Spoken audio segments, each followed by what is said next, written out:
매출 60조, 국내 6위 대기업 포스코의 미래를 이끌어갈 차기 회장으로 최정우 포스코캠텍 사장이 내정됐습니다. 이제 주총 승인 같은 의례적인 절차만 남았는데 여전히 정치권 등에서는 이런저런 잡음이 나오고 있습니다. 어디까지가 사실이고 또 오해인지 권순우 기자와 함께 정리해보도록 하죠. 사실 최종 후보 뽑는 과정에서도 좀 잡음이 많이 있었다라고 이 시간 통해서 저희가 다뤄드렸었고 그때 시청자 여러분들에게 약속드린 것이 나중에 최종 후보가 선정이 되면, 내정자가 선정이 되면 어떤 사람인지 다시 한번 살펴드리겠다 했었는데 최정우 내정자가 좀 어떻게 분류되는 사람인지도 얘기를 해주셔야 될 것 같고요. 현재 또 들려오는 잡음들은 어떤 게 있습니까? 뭐 끝날 때까지 끝난 게 아니다. 이런 건데요. 최근에 먼저 홍영표 민주당 원내대표가 최정우 회장 내정자에 대해서 권오준 회장의 비리를 덮어줄 사람이 뽑힌다고 말했습니다.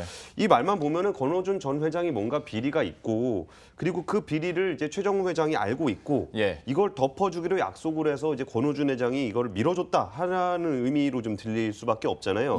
그래서 정치권 쪽에다가 좀 취재를 해본 결과 일단 특정 비리 사건이나 어떤 특정 인물을 염두에 둔 것은 아니라고 지금 이야기를 하고 있습니다. 민주당 관계자는 그동안 포스코 회장 선임 절차가 정비가 덜 돼 있다는 문제 제기를 그동안 해왔었고, 그렇기 때문에 이제 특정 인물을 염두에 둔 것이 아니라 절차에 대한 이야기를 한 것이라고 좀 이야기를 했습니다. 또 이제 했던 얘기 중에 인상적이었던 게, 인사 개입을 하고 싶었다면 이거를 회장 내정 다 돼가지고 끝난 마당에 하겠냐. 그러면 이제 한 달 전쯤 해가지고 미리 좀 작업을 해야지. 그러니까 우리가 뭐 또 회장 인사에 개입하려고 했던 건 아니다라고 이야기를 했습니다. 그리고 홍 원내대표 같은 경우에는 그러니까 청와대가 이제 그 포스코 인사에 개입하지 않겠다고 이제 선언을 했었잖아요.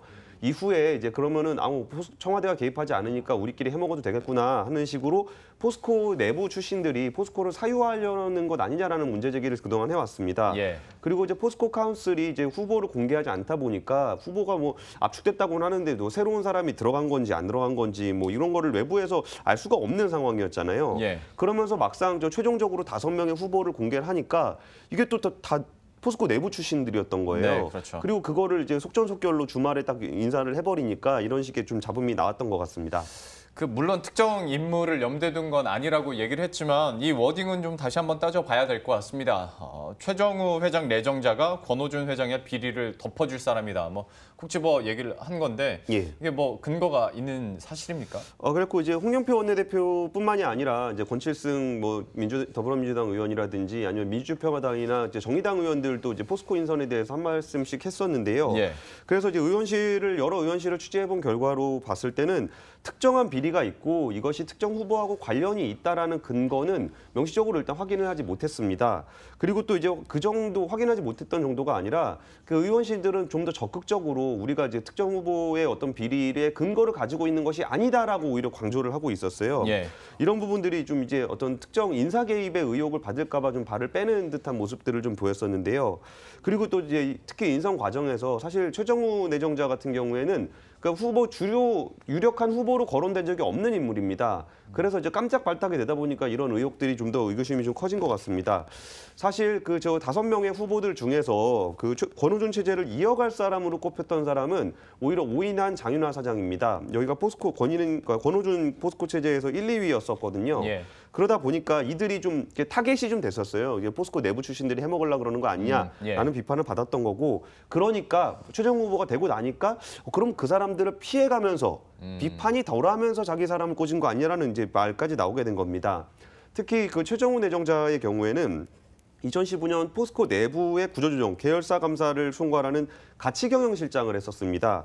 그럼 가치경영실장이라는 게 뭐냐? 그러니까 2005년에는 감사실장을 했었고 2010년에는 정도경영실장을 했는데 이 자리가 어떤 자리냐면은 내부 임직원들이 좀 잘못하는 거 있잖아요. 이런 것들을 찾아내는 위치예요. 그러니까 내부의 어떤 정보 수집이라든지 아니면은 이렇게 비리 접수라든지 우리가 소위 생각하는 그 감사 그런 거죠. 이런 거를 하다 보니까 이제 뭐 전직 회장들이 뭘 잘못했는지에 대해서도 알 수 있는 위치에 있다는 거예요.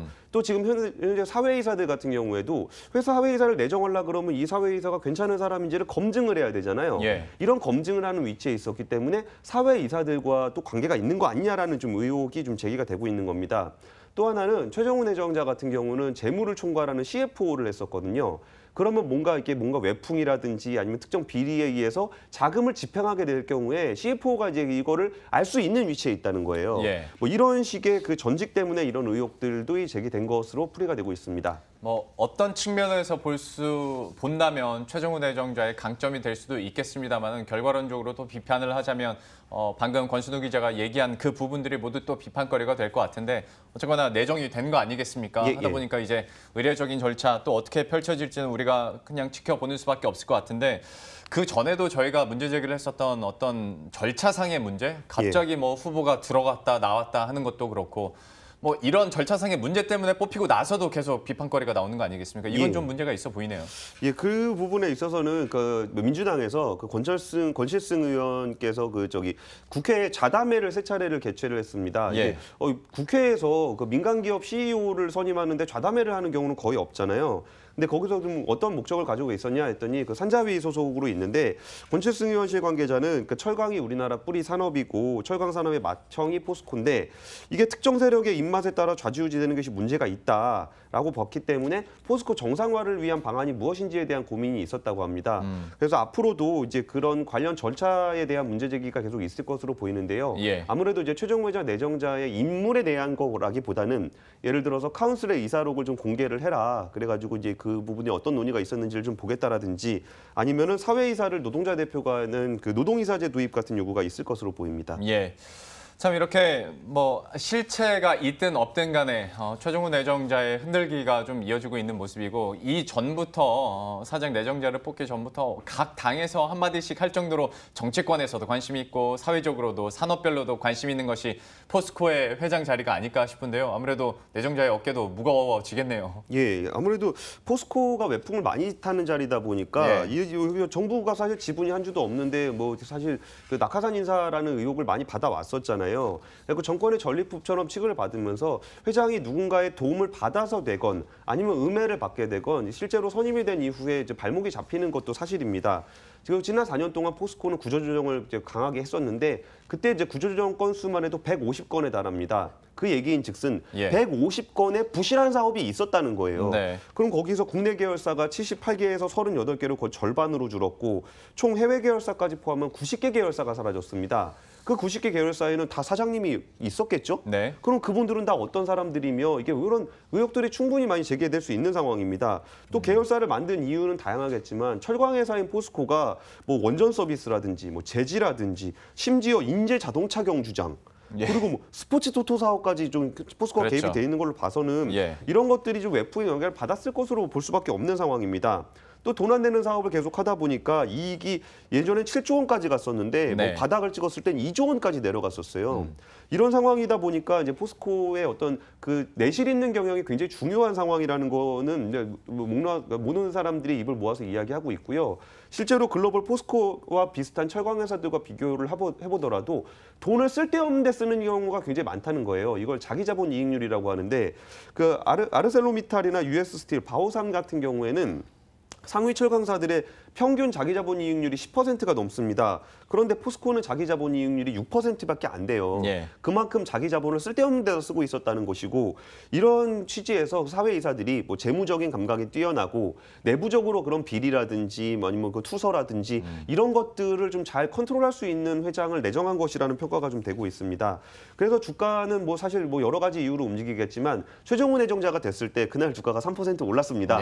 그리고 이제 이런 것을 통해서 포스코가 이익이 많이 늘어난다면 배당도 많이 늘어날 것으로 기대하는 좀 주주들의 뭐 기대가 좀 반영이 돼 있는 것 같습니다. 예, 역시 뭐 첫 비엔지니어 출신의 회장이다라는 얘기로 헤드라인 많이 보셨겠지만 그 속을 또 들여다보면 어떤 성격의 인사인지 그리고 앞으로 또 포스코에 어떤 변화가 있을지는 좀 짐작을 하실 수 있을 것 같습니다. 앞으로 또 최정훈 내정자가 어떻게 행보를 펼쳐갈지도 저희가 관심 있게 지켜보도록 하죠. 권순우 기자와 함께했습니다. 고맙습니다. 감사합니다.